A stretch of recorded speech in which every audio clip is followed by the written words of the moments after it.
علامہ صاحب، ایک چیز آپ نے وہ جو سعودی عرب والی بات کی کہ وہ جو سارا ہمیں ایک اتحاد اور تمام ایک امام کے پیچھے تمام لوگ کھڑے نظر آتے ہیں، اس میں ایک سرٹن وہاں کے رولز اینڈ ریگولیشن اور ڈنڈے کا ایلیمنٹ بھی ہے.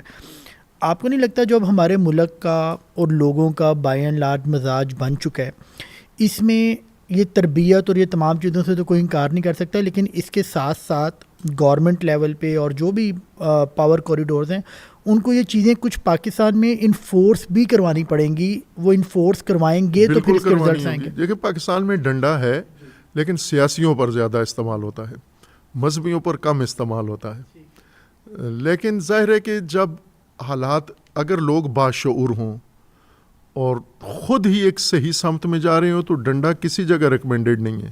دین میں، اسلام میں کم از کم انسان کی رسپیکٹ ہے، انسان کی آزادی ہے، انسان کو اپنے رائٹس ہیں.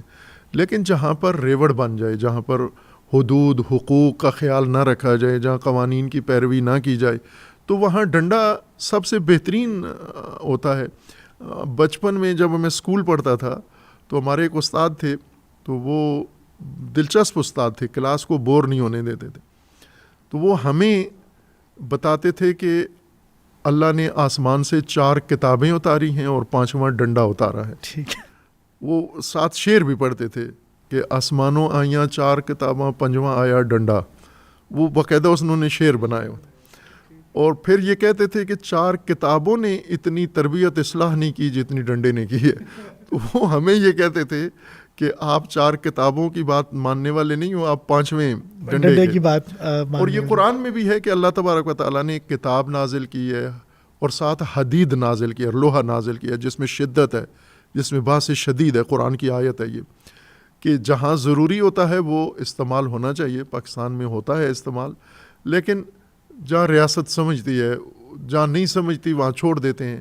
ورنہ اگر تھوڑی سختی کریں، یہ تکفیریت، یہ فرقہ واریت، یہ ختم ہو سکتی ہے.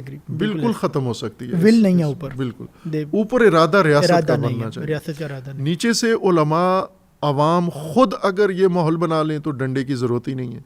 لیکن اگر نہیں سمجھتے پھر بھی باز نہیں آتے، جیسا کہ ابھی کچھ مفتی باز نہیں آتے، کچھ ذاکر باز نہیں آتے، کچھ ایسے ٹی وی ایکٹیوسٹ باز، میڈیا ایکٹیوسٹ باز نہیں آتے، تو کیسے ان کو کنٹرول کریں گے؟ انفورس کرنا پڑے گا.